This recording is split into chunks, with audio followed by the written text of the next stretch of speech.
জয় হিন্দ। তোমরা দেখছো তোমাদের প্রিয় চ্যানেল ফিলোসফিক্যাল সলিউশন সেন্টার। আমি তোমাদের সঙ্গে রয়েছি বিপ্লব বিশ্বাস। আজকে নিয়ে এসেছি তোমাদের জন্য নতুন একটি ভিডিও, যে ভিডিওতে আজকে আমরা আলোচনা করব লকের ইমপ্রিসিজম, মানে লকের অভিজ্ঞতাবাদকে আলোচনা করব। বিশেষত যতটা পারা যায় আমরা সেটাকে কমপ্লিট করার চেষ্টা করব। কিছু ভিডিও তো আমি আগেই দিয়েছি এবং সঙ্গে এটারও ভিডিও রয়েছে, তো তোমরা দেখো, তোমরা দেখতে থাকো আমরা কিভাবে লককে আলোচনা করি এবং কোথায় গিয়ে আমরা শেষ করি। বেশি চিন্তা করার ব্যাপার নেই, তোমরা একটু মন দিয়ে শুধু দেখলেই বিষয়টা কিন্তু হয়ে যাবে, কোনো টেনশন নেই। চলো এগিয়ে যাই। তো তোমরা দেখতেই পাচ্ছ আমি একদম আজকে থাম্বনেলটা তোমরা দেখে তো বুঝতেই পারছো কিভাবে আলোচনা করা হবে, কোথায় আলোচনা করব। যেমন দেখো এখানে তোমরা দেখছো জন লকের ইমপ্রিসিজমকে দেখছো। জন লকের ইমপ্রিসিজমের সঙ্গে সঙ্গে তোমরা দেখছো রিজেকশন অফ ইনেট আইডিয়া। উনি কিভাবে রিজেক্ট করছেন ইনেট আইডিয়াকে, লকের আইডিয়া কি, এবং লক যে আইডিয়ার কথা বলছেন সরল জটিল, এগুলিকে আমরা দেখব এবং তার কোয়ালিটিসকে দেখব। তো তোমাদের সবার প্রথমে একটু আমি বলে দিই যে ইংরেজ দার্শনিক জন লক, এনার জীবনীকে আমরা একটু না দেখলে কিন্তু হয় না, ঠিক আছে। ইংরেজ দার্শনিক জন লক জন্মগ্রহণ করেছিলেন 29শে আগস্ট 1632 খ্রিস্টাব্দে ব্রিস্টেনের যে নিকটবর্তী রিংটনে এক জায়গা রয়েছে, সেখানে তিনি জন্মগ্রহণ করেছিলেন এবং তিনি পেশাদার জীবনে অধ্যাপনা, চিকিৎসা, যে রাজকীয় কূটনীতি এবং বিভিন্ন বাণিজ্যিক যে পরিষদের নানা গুরুত্বপূর্ণ পদে অধিষ্ঠিত ছিলেন। এবং তিনি যে an essay concerning human understanding যে বইটি তার লেখা হয়েছিল, সেটা 1690 খ্রিস্টাব্দে তিনি প্রস্তাব করেছিলেন যে মানুষের মনের মধ্যে আমাদের অভিজ্ঞতার দ্বারাই সবকিছু তৈরি হয় এবং তার পূর্বে সেটা আমাদের মাইন্ড মানে এমটি হয়ে থাকে, অর্থাৎ টাবুলা রাসা। তোমরা একটা শব্দ শুনেই থাকবে যে ফাঁকা স্লেটের মতন থাকে, টাবুলা রাসা। এবং তিনি চিরকুমার হিসেবে লাস্টের জীবনে, মানে তার মানে বিয়ে করেননি তিনি, লাস্টের জীবনে কি 28শে অক্টোবর 1740 খ্রিস্টাব্দে তিনি 1704 খ্রিস্টাব্দে তিনি মারা যান। এবার এর বিষয় মানে লকের আমরা যদি আধুনিক দিক থেকে দেখি, তিনি শিক্ষা দীক্ষা যেভাবে নিয়েছিলেন এবং রিংটনে তো জন্মগ্রহণ করেন, তার পিতার নাম অ্যাকচুয়ালি জন লকে ছিল এবং তিনি একজন সফল আইনজীবী ছিলেন, ঠিক আছে। তো 1647 খ্রিস্টাব্দের এই দিকটায় বিশেষত ওয়েস্টমিনার স্কুলে তার প্রতিষ্ঠিত মানে শিক্ষা প্রতিষ্ঠান জীবনযাপন যে শুরু করেন। 1652 খ্রিস্টাব্দে তিনি অক্সফোর্ড বিশ্ববিদ্যালয়ের ক্রাইস্ট চার্চ কলেজে, ঠিক আছে, তিনি ভর্তি হন এবং অক্সফোর্ডেই তিনি লক দর্শন, রসায়ন, পদার্থবিদ্যা এইগুলি বিষয়ে তিনি ভীষণভাবেই অগ্রগণিত ছিলেন। এবং 1659 খ্রিস্টাব্দে তিনি কি করেন, তিনি এক ফেলোশিপ পান এবং সেটা নিয়েই পরবর্তীতে পড়াশোনা করেন এবং তার অনেক বই রয়েছে, তোমরা আস্তে আস্তে জানতে পারবে। লকের যেমন an essay concerning human understanding যে বইটি, এটি সব থেকে একদম প্রভাবশালী এক বই, ঠিক আছে। এবং তারপরে আরো যেমন তার গবেষণাপত্র রয়েছে two treatise of civil government, তারপরে রয়েছে সাম থট কনসার্নিং এডুকেশনস, এইসব অনেক বই তার রয়েছে। তো এটা একটা সংক্ষিপ্ত তার জীবনী। আমরা এবার যাই, আমরা যেটাকে করতে চাইছি তার অভিজ্ঞতা বাদকে আলোচনা করতে চাইছি সেই বিষয়ের দিকে। দেখো সবার প্রথমে তিনি সহজাত ধারণাকে খণ্ডন করেছেন। এই বিষয়টার উপরে আমি অলরেডি একটা বড় একটা ভিডিও তোমাদের দিয়েই দিয়েছি, তোমরা ভিডিওটা অবশ্যই দেখে নিও। তোমাদের আশা করি যে তোমরা পেয়ে যাবে তোমাদের ইসের মধ্যে, কি বলে, আমি তোমাদের ডেসক্রিপশন বক্সের মধ্যে অবশ্যই এটাকে দিয়ে দেব, তোমরা সেটাকে অবশ্যই দেখে নিও, ঠিক আছে। তো টেনশনের কোনো কারণ নেই। কিন্তু সহজাত ধারণা সম্পর্কে একটু বলি। যেমন এটা বিশেষত যে বুদ্ধিবাদী দার্শনিকরা রয়েছেন, যে ডেকার্ট, লাইবনিজ, হিউম, এরা বলেছিলেন যে সহজাত ধারণা এমন একটা ধারণা যা মানুষের জন্মগতভাবেই তার মাথায় থাকে। কিন্তু লক এটাকে বলছেন এখানে সমস্যা, একটা বিশাল সমস্যা রয়েছে। সমস্যা বলতে তিনি বলছেন যে এই ধারণা যদি মানুষের মাথায় সম্পূর্ণভাবেই প্রথমে থাকে, যেমন মোরাল ভ্যালুসের নাকি প্রথম থেকেই তার মাইন্ডের মধ্যে থাকে, বুদ্ধিবাদী দার্শনিকরা বলছেন। কিন্তু সেখানে উনি বলছেন, লক বলছেন যে সেটা যদি থাকেই, তাহলে ঈশ্বরের ধারণা আমরা যদি নিই, ঈশ্বরের ধারণা ধরো ঈশ্বরের ধারণাকে আমরা ধরি, ঈশ্বরের ধারণাকে যদি আমরা নিই, তাহলে সেটা এক একজনের মাথায় এক এক রকম কেন? যদি সেটা পূর্বজাতভাবেই থাকে তাহলে তো সেটা সবার মাথায় সেম থাকার কথা, কিন্তু সবার মাথায় সেম নেই। তাহলে এতে কি বোঝা যায় না যে মানুষের মাথায় কিছুই থাকে না? আর আমরা সেটাকে এখানে বিশেষত পড়ব। এবং আরো যদি আমরা বলি পূর্ণতার ধারণা, যদি তোমাকে বলি 1 গ্লাস জল আনো, পূর্ণ গ্লাস জল আনো, তুমি কি করবে? 1 গ্লাস জল আনবে, কিন্তু এক একজন তো এক এক রকম ভাবে আনবে। কেউ একটু ফাঁকা আনবে, কিন্তু সেটা 1 গ্লাসই বলা হবে। আবার একদম এমন ভাবে জলটা দেওয়া হবে সেটা যাতে উপর দিয়ে যতক্ষণ না পড়ে অতক্ষণ এটাকে পূর্ণই বলা হবে। তাহলে এই দিক থেকেও তো আমরা দেখছি যে আসলে আমাদের মাথায় সেই সহজাত ধারণা থাকে না। এটার উপর আমি বিশদ একটা ভিডিও বানিয়েছি, বেশি এটার উপরে বলছি না, তোমরা এটাকে দেখে নিও। আমি তোমাদের ডিসক্রিপশন বক্সে দেবো, না তো তোমাদের আই বাটনের মধ্যেও থাকবে, তোমরা সেটাকে দেখে নিও। এবার তিনি বলছেন, দেখো তিনি বলছেন তাহলে যেহেতু আমাদের সহজাত ধারণা নেই, তাই তিনি বলছেন আমাদের মন কেমন থাকে? মন থাকে সাদা কাগজের মতো, ট্যাবুলা রাসা। তার মানে আমাদের যত কিছু হয় সবকিছু কিসের মাধ্যমে হয়? এক্সপিরিয়েন্সের মাধ্যমে হয়। যেমন যদি আমরা যত কিছুই বলি, ধরো ফুলের ধারণা নিচ্ছি, ধরো এটা একটা ফুল, হ্যাঁ, ধরো একটা ফুল। এই ফুলের যখন ধারণা আছে তার আগে পর্যন্ত আমার মন কি ছিল? ফুলের ধারণা থেকে বঞ্চিত ছিল। এই ফুলকে যখন আমি দেখছি সেটা আমার মাইন্ডের মধ্যে যখন যাচ্ছে, তার আমি এক্সপিরিয়েন্স করছি, সেন্স এক্সপিরিয়েন্স হচ্ছে, তার মাধ্যমে আমার কি হচ্ছে? তার জ্ঞান উৎপন্ন হচ্ছে। তাহলে আমার ধারণা কিন্তু তার মনের মধ্যে সেটা পুঞ্জীভূত হচ্ছে এবং সেই সাদা কাগজ ধীরে ধীরে লিখিত হচ্ছে। তাই তিনি আরো বলেছেন আমাদের সমস্ত ধারণা এবং জ্ঞান কি হয়? অভিজ্ঞতা থেকেই আসে। এবং তিনি এখানেই কিন্তু যিনি বলছেন all our ideas and knowledge come from কি এক্সপিরিয়েন্স সেন্স এক্সপিরিয়েন্স। কিন্তু এই যে অভিজ্ঞতা বলতে আমরা কি বুঝি, বা লক অভিজ্ঞতা বলতে কি বুঝছেন, কিভাবে এই অভিজ্ঞতা হয়, আমরা সেই বিষয়কে কিন্তু আমাদের দেখতে হবে। তার লকের হিসেবে আমাদের দেখতে হবে, আমাদের হিসেবে নয়। ঠিক আছে? যদি তোমাদের, আশা করি তোমাদের ভালো লাগছে, অবশ্যই তোমরা লাইক করো, শেয়ার করো, এবং যারা এখনো সাবস্ক্রাইব করোনি তারা অতি সত্বর সাবস্ক্রাইব করে নিও। দেখবে একটা বেল আইকন আসবে, সেটাকে অল নোটিফিকেশন অ্যালার্ট করে দিও, যাতে আমি নতুন কোনো ভিডিও দিলে সঙ্গে সঙ্গে তোমাদের কাছে পৌঁছে যায়। তোমরা প্রচুর সাপোর্ট করেছো, সত্যি কথা একদম। তোমরা যেখানে সাপোর্ট না করতে তাহলে এটা কোনোভাবেই এই চ্যানেল এত দূর পর্যন্ত আসতে পারতো না। তোমাদের কাছে আমি সত্যি চিরকৃতজ্ঞ বলতে গেলে। ঠিক আছে? তো চলো, এই অভিজ্ঞতা বলতে আমরা কি বুঝি? লক বলছেন অভিজ্ঞতা দুই ভাবে আমাদের অভিজ্ঞতা হয়। একটা সংবেদন অর্থাৎ সেন্সেশনস, আর একটা অন্তর্দর্শন বা রিফ্লেকশন বলে এটাকে। ঠিক আছে? অন্তর্দর্শন বলতে আমাদের মন দ্বারা যা আমরা দেখি। তাহলে সংবেদন আমাদের কিসের হবে? সেন্স এক্সপিরিয়েন্সের মাধ্যমে। তার মানে বাহ্য ইন্দ্রিয় যেগুলি রয়েছে, আমাদের 5টি বাহ্য ইন্দ্রিয় রয়েছে, যে চক্ষু, কর্ণ, নাসিকা, জিহ্বা ও ত্বক, এগুলির মাধ্যমে আমরা যা বিষয়কে দেখি, যা আমরা জ্ঞান নিই, সব কিছুকে আমরা কি বলবো? সংবেদন বলবো। অর্থাৎ আমাদের বাহ্য বস্তুর যে গুণাবলীগুলি রয়েছে সেগুলিকে আমরা সরাসরি উপলব্ধি করতে পারি। যেমন ধরো রং, আমি দেখো এখানে উদাহরণ হিসেবেও তোমাদের কিন্তু দিয়ে দিয়েছি যে আমরা যে বাহ্য বস্তু যেগুলি রয়েছে সেগুলি আমরা সরাসরি উপলব্ধি করতে পারি। যেমন হচ্ছে রং, শব্দ ইত্যাদি ইত্যাদি অনেক কিছুই রয়েছে। ধরো কালার, যে তোমার হচ্ছে যে হটনেস মানে গরম, ঠিক আছে, ঠান্ডা, এই সবগুলিকে আমরা সরাসরি কিসের মাধ্যমে? এই ইন্দ্রিয় অভিজ্ঞতার মাধ্যমে আমরা পাই। ঠিক আছে? কিন্তু অন্তর্দর্শন বলতে কি বুঝি? অন্তর্দর্শন হচ্ছে মনের যে আভ্যন্তরীণ ক্রিয়াকলাপ। ঠিক আছে? যেমন আমরা মন দিয়ে, আমরা সেন্স এক্সপিরিয়েন্স দিয়ে চিন্তা করতে পারি না। আমরা চিন্তা করি কিসের মাধ্যমে? আমরা মনের মাধ্যমে চিন্তা করি। আমরা এই যে সিদ্ধান্ত নেওয়া, ডিসিশন প্রসিডিওর মেকিং যে আমরা তৈরি করি, ডিসিশন নেওয়া, তারপরে চিন্তা করা, এই যে ক্ষমতা, এটা কিন্তু আমাদের মনের মধ্যে থাকে, আমাদের মন দ্বারা। তাহলে আমাদের অভিজ্ঞতা যে হচ্ছে এটা দুটো বিষয় দিয়ে হয়। এক তো সেন্স এক্সপিরিয়েন্স, এদিক দিয়েও আমাদের অভিজ্ঞতা হচ্ছে, আবার অন্য দিক থেকে আমাদের এই যে অন্তর্দর্শন, এই যে রিফ্লেকশন, এর মাধ্যমে আমাদের অভিজ্ঞতা কিন্তু হচ্ছে।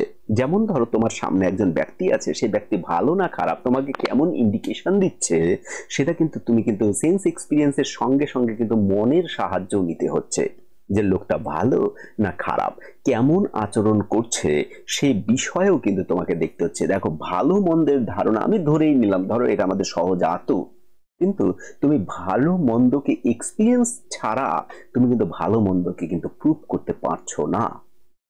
ঠিক আছে, তাহলে আমরা কিন্তু বলতে পারি যে আমাদের অভিজ্ঞতা ছাড়া আমাদের জ্ঞান উৎপন্ন হওয়া সম্ভব নয়। তাহলে এই যে মনের ভেতরে আভ্যন্তরীণ ক্রিয়াকলাপ, এই যে চিন্তা করা, সিদ্ধান্ত নেওয়া, এই দেখো এখান থেকে যে অভিজ্ঞতা, তাহলে সংবেদন এবং অন্তর্দর্শন, আর এই দুই দিয়েই কিন্তু আমাদের কি হয়, ধারণা তৈরি হয়। তাহলে আমাদের এক্ষেত্রে অভিজ্ঞতাকে যদি আমরা প্রায়োরিটি না দিই, সেন্স এক্সপিরিয়েন্সকে যদি আমরা প্রায়োরিটি না দিই, তাহলে কিন্তু আমাদের ধারণা উৎপন্ন হচ্ছে না। এক্ষেত্রে আমি তোমাদের যদি বলি যে ধরো যেমন ধরো একটা ধরো ফুলকে আমরা দেখছি, ঠিক আছে, একটা ফুলকে দেখছো, ধরো গোলাপ ফুল, ঠিক আছে, এগুলি আমরা আরো বিশদ আলোচনা করব। ঠিক আছে, এখানে একটা ফুলকে, তোমরা গোলাপ ফুলকে দেখছো। এবার দেখো, তুমি সবার প্রথমে তোমার তো অভিজ্ঞতার মাধ্যমে তোমার মাইন্ড তো এমটি, তাই না, আমাদের মাইন্ড এমটি। তাহলে এক্ষেত্রে যদি আমরা সবার প্রথমে কি নেব, একটা ফুলের ধারণাকে নিচ্ছি। তা ফুলের ধারণা আমরা কিভাবে নিচ্ছি, দেখো ফুল কেমন, এটা লাল রঙের এক্সপিরিয়েন্স হচ্ছে, তুমি দেখছো ফুল লাল রং, তার সামনে একটা ফুল রয়েছে, সেটাকে তুমি দেখছো লাল রং। আবার তারপরে দেখছো পাতা কেমন হয়, সবুজ, তাহলে লালের একটা ধারণা, সবুজের একটা ধারণা, এই যে বোটা রয়েছে, বোটা এটার একটা ধারণা তোমার রয়েছে, এটা একটা সবুজ রঙের হয়, তুমি এটাকেও দেখছো। তাহলে এর ক্ষেত্রে তোমার কিন্তু এগুলি সব কি হচ্ছে, সংবেদন হচ্ছে। আর এই ক্ষেত্রে তোমাদের আর একটা বিষয়কে বলি, যে রিপ্রেজেন্টেটিভ রিয়ালিজম, যে প্রতিরূপী বস্তুবাদ, সেটাকে আমি এখানে রাখিনি যদিও, এগুলি কিন্তু সেম, কিন্তু এই বিষয় কিন্তু চলতে থাকবে। এটার আমি আলাদা একটা পার্ট তোমাদের আমি বানিয়ে দেব, পরীক্ষা এবার আসতেও পারে, যে লকের প্রতিরূপী বস্তুবাদ সম্পর্কে আলোচনা করো। তাহলে সেই বিষয় একটা বিশাল একটা টপিক, ওটাও একটা বিশাল টপিক, সেটা কি আমরা আলোচনার সময় ওটা আলাদা একটা টপিকে করব, তোমাদের টেনশনের কোনো কারণ নেই। এবং অন্তর্দর্শন, দেখো এই যে ফুলের ধারণা, তুমি একটা একটা ধারণা নিচ্ছ, তাতে একটা তোমার ধারণা হচ্ছে, আবার কিন্তু এই সম্পূর্ণ ফুলেরও একটা ধারণা তোমার হচ্ছে, তাই না। এই যে ধারণা, তাই লক বলছেন এই ধারণা আমাদের দুই প্রকার। কি কি, একটা সরল ধারণা আর একটা জটিল ধারণা। তাহলে সরল ধারণা তার মানে সিম্পল আইডিয়া, আর একটা জটিল ধারণা কমপ্লেক্স আইডিয়া। তোমাদের পরীক্ষায় আসে ধারণা বলতে কি বোঝো, অ্যাকর্ডিং টু লক, এবং লকের যে সরল ধারণা এবং জটিল ধারণা আলোচনা করো, এরকম তোমাদের পরীক্ষায় আসে। আবার কত সময় এরকম আসে, লকের ইমপ্রিসিজম, অভিজ্ঞতাবাদকে আলোচনা করো, তাহলে কিন্তু এই কোশ্চেনটাকে তোমাদের লিখতে হবে। আবার এরকম আসে লকের প্রতিরূপী বস্তুবাদকে আলোচনা করো, তাহলে তার জন্য একটা নতুন ভিডিও আমরা দেব। আর যদি পরীক্ষায় তোমাদের আসে যে লকের সহজাত ধারণা কিভাবে তিনি খণ্ডন করেছেন, তার জন্য তোমাদের ভিডিও অলরেডি দেওয়াই রয়েছে, তোমরা আই বাটনে দেখে নিও। ঠিক আছে, তাহলে সরল ধারণা কি, সবার প্রথমে সরল ধারণা। তার সরল ধারণা হচ্ছে, দেখো এখানে আমি একটা বিশাল বড় একটা ডায়াগ্রাম বানিয়ে দিয়েছি, যে প্রত্যক্ষ ইন্দ্রিয় অভিজ্ঞতা গ্রাহ্য, যে মানে প্রত্যক্ষের সময় আমরা যে ইন্দ্রিয় গ্রাহ্যতার মাধ্যমে একটি অভিন্ন ধারণা মনের মধ্যে যখন প্রবেশ করে, তার মানে একটা একটা করে ধারণা যখন আমাদের মনের মধ্যে আসে। যেমন ধরো আমি এখানে নিয়েছি একটা বরফ, বরফের ধারণা আমার তো মাথায় নেই, একটা বাচ্চার মাথায় বরফের ধারণা, আগুনের ধারণা দেখবেন, এই বাচ্চার প্রবৃত্তি সেই আগুনে ঝাঁপিয়ে পড়া, সে হয়তো প্রবৃত্তির তাড়নায় যায়, যে এক্সপিরিয়েন্স করার চেষ্টা করে যে আগুন আসলে করে কি। দেখবে প্রথমে আগুনের কাছে যাবে, তারপরে দেখবে তুমি ধরতে চায়, এবার যখন একবার যখন ছ্যাঁকা খায়, তারপরে দেখবে বাচ্চাকে ধরে নিয়ে যেত, যে চলো চলো ধরো ধরো, বাচ্চা দেখবে খালি পিছিয়ে আসবে, না না না না ধরো যাবে, ধরো কেন, কারণ সে এক্সপিরিয়েন্স করে ফেলেছে। তার যদি প্রথম থেকে সেই ধারণা থাকতো, অর্থাৎ ইনেট আইডিয়া যদি আমাদের হতো, তাহলে সে তো জন্মগত ভাবে সেটাকে ধরতে যেত না, কিন্তু এটা তো ধরতে যায়। এখানে দেখো আমি একটা নিয়েছি বরফ, তোমাদের সামনে একটা বরফ রয়েছে, আমরা বরফের তো আমাদের ধারণা নেই, বরফ ঠান্ডা না গরম না কেমন। ঠিক আছে, সবার প্রথমে তুমি কেমন কেমন দেখছো সরল ধারণায়, একটা আইডিয়া যে বরফ কেমন হয়, সাদা, তার সাদার একটা রং আমাদের মাথার মধ্যে এসছে। ধরো এরকম একটা মাথা আমরা যদি নিয়ে নিই, ধরো এটা একটা মাথা, ধরো তাহলে এখানে যখন সাদা দেখছো তাহলে এখানে কি দেখছো? সবার প্রথমে সাদা। সাদাকে তুমি কি করলে? ধারণা নিলে যে সাদা এরকম হয়, তারপরে এটা সাদা। তারপরে যখন তুমি সেই বরফকে হাত দিয়ে ধরছো তখন তোমার কিন্তু অনুভূতি হচ্ছে যে বরফ ঠান্ডা, তাই না? তাহলে দেখো একটা একটা করে ধারণা তোমার ভেতরে যাচ্ছে, আর একটা একটা করে তোমার এই ফুলফিল হওয়া, এই যে সাদা জায়গাটা অর্থাৎ ফাঁকা জায়গা, যে ট্রাভেলার আসা, সেই ট্রাভেলার আসা কি হচ্ছে? সেন্স এক্সপিরিয়েন্সের মাধ্যমে অর্থাৎ ইন্দ্রিয় অভিজ্ঞতার মাধ্যমে সেটা কি হচ্ছে? পূর্ণ হচ্ছে। এবং পাশাপাশি দেখো কি হচ্ছে, তখন এই সঙ্গে কি হচ্ছে? বরফ যে কেমন হয় তারও একটা ধারণা তোমার যাচ্ছে। তাহলে এটা কিন্তু পরে যাচ্ছে, কিন্তু সরল ধারণায় সিঙ্গেল ধারণাকে নিয়ে একটা ধারণা, তাই না? প্রত্যেকটা সিঙ্গেল ধারণার এক একটা করে তোমার ধারণা হচ্ছে। এটা হচ্ছে আমাদের কি? এটা আমাদের সরল ধারণা বলছেন কে? লক বলছেন। লক বলছেন সমস্ত সরল ধারণা ইন্দ্রিয়গত উপলব্ধি থেকেই আসে। অর্থাৎ সম্পূর্ণ সরল ধারণাই আমরা কিসের মাধ্যমে পাই? আমরা ইন্দ্রিয় অভিজ্ঞতার মাধ্যমে পাই। ইন্দ্রিয় অভিজ্ঞতা ছাড়া আমরা কোনো ধারণাকেই পেতে পারি না।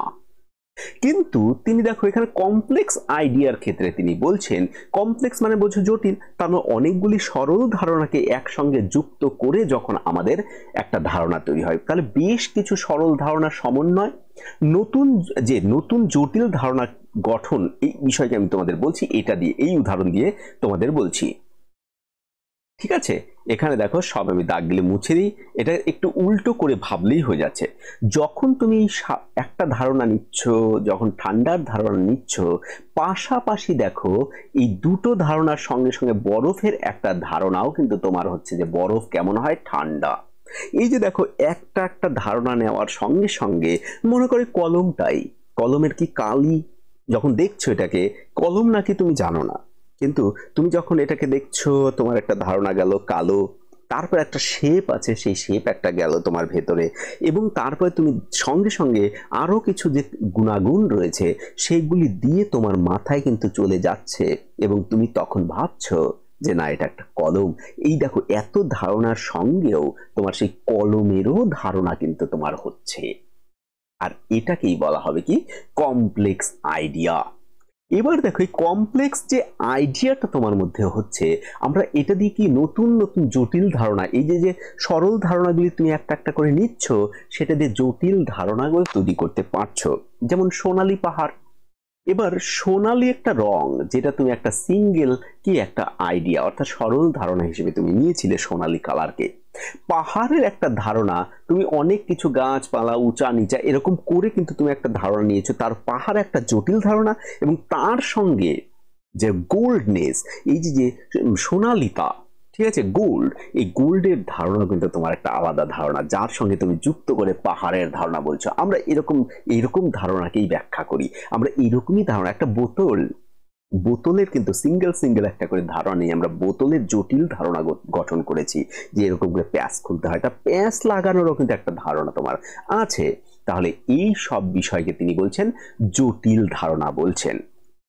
এবং দেখো এরপরে বলছেন যে এইগুলি যে ধারণা, তাহলে দ্রব্য রয়েছে, দ্রব্যকে আমরা কিভাবে জানতে পারি? দ্রব্যকে আমরা গুণের মাধ্যমে জানতে পারি। তাহলে দ্রব্য এমন বলছেন যা আমি জানি না। লক এরকমই বলছেন যে দ্রব্য হলো তাই যা আমি জানি না। দ্রব্যকে তাহলে আমরা কিভাবে জানি? দ্রব্যকে তাহলে দ্রব্যের উপরেও আমাদের একটা ভিডিও কিন্তু দিতে হচ্ছে, তাহলে সেটাকে অলরেডি তোমরা দেখবে। এই মুখ্য গুণ এবং গৌণ গুণ, এটাকে আমি তোমাদের বলছি যে দ্রব্যের যে ধারণা রয়েছে, দ্রব্যকে আমরা কিভাবে জানতে পারি? দ্রব্যকে আমরা গুণের মাধ্যমে জানতে পারি, একটা মুখ্য গুণ আর একটা গৌণ গুণ। তাহলে মুখ্য গুণ আর গৌণ গুণ ছাড়া আমরা দ্রব্যকে জানতে পারবো না। তা মুখ্য গুণ কি? যা চেঞ্জেবল নয়, যা দ্রব্যের নিজস্ব গুণ, আর গৌণ গুণ যা পরিবর্তনশীল। এই মুখ্য গুণ এবং গৌণ গুণের উপরে অলরেডি আমি আর একটা ভিডিও দিয়েছি, সেটাও তোমরা আই বাটনে পেয়ে যাবে আশা করি। এই 3টি ভিডিও যদি একসঙ্গে তোমরা দেখো, এটা তো দেখলে মনে করো এর সঙ্গে ধরো ইনেট আইডিয়া কিভাবে তিনি খণ্ডন করছেন তার জন্য ভিডিও দিয়েছি, এবং মুখ্য গুণ আর গৌণ গুণ একসঙ্গে যদি দেওয়া রয়েছে সেটা দেখলে তোমরা দ্রব্যের ধারণা এসে যাবে, যে দ্রব্য তিনি বলতে কি বলছেন আর ধারণা বলতে তিনি কি বুঝছেন, সেই ধারণা সম্পর্কে তোমরা আলোচনা করেই ফেললাম। এটাই কিন্তু আসলে লকের ইমপ্রিসিজম। ঠিক আছে, তো আমরা আর বেশি দূর এটাকে নিয়ে যাচ্ছি না, ভিডিও এই পর্যন্তই আজকে শেষ করব। তো তোমাদের তাহলে একটা বিষয় রয়ে গেল, সেটা হচ্ছে ইমপ্রিসিজম, সরি, এটার উপরে একটা বিষয় তোমাদের থেকে যাচ্ছে, সেটা আমি তোমাদের বললাম কি বলছে, যে রিপ্রেজেন্টেটিভ রিয়ালিজমের উপর একটা ভিডিও তোমাদের দিতে হবে। তো ভিডিও আর বড় করছি না, ভিডিও তোমার আশা করি তোমাদের খুব ভালো লাগার কথা। তোমরা দেখো একটু মন দিয়ে, 3টে ভিডিও একসঙ্গে দেখবে, দেওয়াই থাকবে, আই বাটনেও পাবে, এবং দেখবে একদম নিচে ডেসক্রিপশন বক্সেও থাকতে পারে, বিষয়টা আই বাটনেই বিষয়টা থাকার কথা। এবং যারা ধরো ফেসবুক থেকে দেখছো তাদেরকেও বলছি, তোমরা ফেসবুকে ইমিডিয়েট, এবং যারা ইউটিউবেও দেখছো, ফেসবুকে গিয়ে তোমরা ইমিডিয়েট সেখানে কি করো, আমাদেরকে ফলো করো, এবং আমরা ওখানে আছি, ওখানে আমরা অনলাইন ক্লাস নেওয়ার ব্যবস্থা করছি, চেষ্টা করছি, কারণ 100 যা ফলোয়ার তো না হলে হচ্ছে না, এটা যেমন অনলাইন নেওয়াই যায়, কিন্তু তোমরাই কত সময় হয়তো আমারও হয়ে ওঠে না, কত সময় সেই হিসেবে হয় না, কিন্তু আমি ভিডিও তো কন্টিনিউ এবার দেওয়ার খুবই চেষ্টা করছি, তোমরা দেখো এবং সঙ্গে থেকো। তো ভিডিও আর বড় করছি না, ভিডিও এখানেই শেষ করছি। সবাই ভালো থেকো, দেখা হবে নতুন আরেকটি ভিডিওতে। জয় হিন্দ, জয় ভারত, জয় হিন্দ।